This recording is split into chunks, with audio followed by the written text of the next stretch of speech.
أعوذ بالله من الشيطان الرجيم بسم الله الرحمن الرحيم وما منعهم أن تقبل منهم نفقاتهم إلا أنهم كفروا بالله وبرسوله ولا يأتون الصلاة إلا وهم كسالى ولا ينفقون إلا وهم كارهون. In the previous verses, we had discussed in regards to Jad bin Qais. When the battle of Tabuk was taking place, then he said that he cannot go because he's a person that will be attracted by the females in Rome. But he said that I'm prepared to spend in the path of Allah Tabaraka wa Ta'ala. So here Allah Tabaraka wa Ta'ala says, وَمَا مَنَعُهُمْ أَن تُقْبَلَ مِنْهُمْ نَفَقَاتُهُم, that nothing prevents their spending from being accepted in the path of Allah Tabaraka wa Ta'ala. إِلَّا أَنَّهُمْ كَفَرُوا بِاللَّهِ وَبِرَسُولِهِ, except verily these people, they disbelieved in Allah and His Rasul sallallahu alaihi wasallam.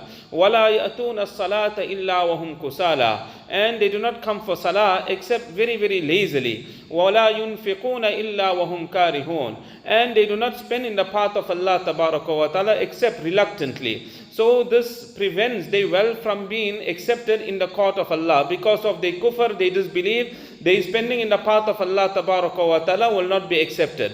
Allah Ta'ala further said, فَلَا تُعْجِبْكَ أَمْوَالُهُمْ وَلَا أَوْلَادُهُمْ, that the wealth of these people and the children of these people should not impress you. That you look that they have so much of wealth, so many children, this should not impress you in the least bit. إِنَّمَا يُرِيدُ اللَّهُ لِيُعَذِّبَهُمْ فِي الْحَيَاةِ الدُّنْيَا, Allah Tabaraka wa Ta'ala intends to punish them by means of their wealth in the life of dunya.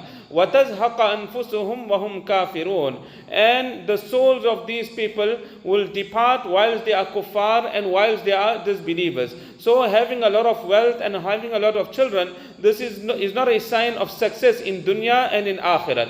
Further Allah mentions, وَيَحْلِفُونَ بِاللَّهِ إِنَّهُمْ لَمِنْكُمْ, they take qasams in the name of Allah, these munafiqeen, that verily they are from amongst you, they from amongst the mu'mineen, they from amongst the believers. وَمَا هُمْ مِنْكُمْ, they're not from amongst you. وَلَكِنَّهُمْ قَوْمٌ يَفْرَقُونَ, but these munafiqeen, these hypocrites, they are a nation that are very very fearful. They fear that how you defeated the mushrikeen, the kuffar of Makkah, if they have to expose their kufr and they disbelieve, they will also be defeated. So what these people would do, لَوْ يَجِدُونَ مَلْجَأَ, if they have to find a place of safety, أَوْ مَغَارَاتٍ, or they find a cave, أَوْ مُدَّخَلَ, or they find a place of entry, لَوَلَّوْا إِلَيْهِ وَهُمْ يَجْمَحُونَ, they will haste and they will hurry towards these places. وَمِنْهُمْ مَنْ يَلْمِزُكَ فِي الصَّدَقَاتِ, and some of these munafiqeen are such who will blame you in regards to the sadaqah and the charity. فَإِنْ أُعْتُوا مِنْهَا رَضُوا وَإِنْ لَمْ يُعْتَوْا مِنْهَا إِذَا هُمْ يَسْخَطُونَ, if they are given from the charity, they're very very happy that they got something. And if they're not given anything from the charity, then these people, they become unhappy and they become displeased. It is mentioned on one occasion, Nabi alayhi salatu wasalam, he was distributing the sadaqah, he was distributing the charity. So one person by the name whose title was Zul Khuwaisara, so he was a munafiq, the Zul Khuwaisara, he came and he told Nabi alayhi salatu wasalam, be just when you're discharging the charity and the sadaqah. So Nabi alayhi salatu wasalam said, if I'm not just, then who can be a just person? The most just person was Nabi Kareem sallallahu alayhi wasallam. So the Hazrat Umar radiallahu ta'ala stood up immediately. He said, Ya Rasulullah sallallahu alayhi wasallam, that give me permission, I will behead this person. Look at the statement that he has made. So Nabi alayhi salatu wasalam said, don't worry, O Umar, leave this person alone. That there will be people that will be born from his progeny who will be worthy of being killed. It is mentioned later when Hazrat Uthman radiallahu ta'ala anhu was made shaheed, then 2 days after the demise of Uthman radiallahu ta'ala anhu, in the 36th year of Hijri, it is mentioned on the second day after his demise, Sahaba had taken bay'at at the hands of Hazrat Ali radiallahu ta'ala. At that time, Hazrat Aisha radiallahu ta'ala anha, she was gone for Hajj. So when Hazrat Aisha radiallahu ta'ala anha came back from Hajj, they told Hazrat Aisha radiallahu ta'ala anha, that only you can force Hazrat Ali radiallahu ta'ala anhu to take revenge for the death of Uthman radiallahu ta'ala. We need to find the killers and we have to take revenge. So they all got together with her. And they said if Uthman radiallahu ta'ala anhu, Hazrat Ali radiallahu ta'ala anhu, he refuses, he doesn't take revenge, then we will all wage war against Hazrat Ali radiallahu ta'ala. So they took Hazrat Aisha radiallahu ta'ala anha, and all together they went to Basra. When they went to Basra, Hazrat Ali radiallahu ta'ala heard that Hazrat Aisha radiallahu ta'ala has come with an entire army. So he took his army and he came out as well.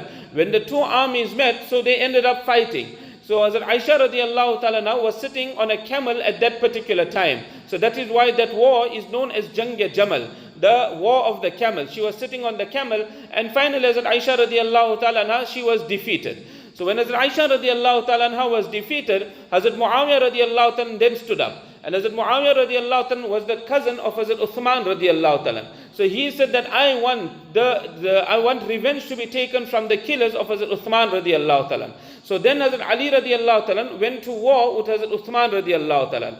This was in the 37th year of Hijri where they went to war. So Hazrat Ali radiallahu ta'ala, he was always on the winning side. But eventually they came to a stage where they said, let's now enter into an agreement, let's come to a settlement. When they came to the point where they wanted to enter into an agreement and settlement, Hazrat Ali radiallahu ta'ala, he appointed Hazrat Amr ibn As radiallahu ta'ala to go and negotiate on his behalf. And Hazrat Muawiyah radiallahu ta'ala, he appointed Hazrat Abu Musa Ash'ari radiallahu ta'ala to negotiate on his behalf. At that time, it is mentioned when these negotiations had started, 8,000 people that were in the camp of Hazrat Ali radiallahu ta'ala, they stood up and they left. They said, Inil hukmu illa lillah, that this decision and this judgment is only for Allah tabaraka wa ta'ala. How can you reach such a decision that we must enter into a peace treaty? We're supposed to continue fighting. And these people all turn against Hazrat Ali radiallahu ta'ala. These were the Khawarij. So these were the people that were the family and the descendants of this person Zul Khuwaisara. So Nabi Kareem sallallahu alaihi wasallam, when he picked on Nabi alayhi salam said that there will be people in his family that will be worthy of being killed. And these were the people that were worthy of being killed. We'll continue from this point, inshallah.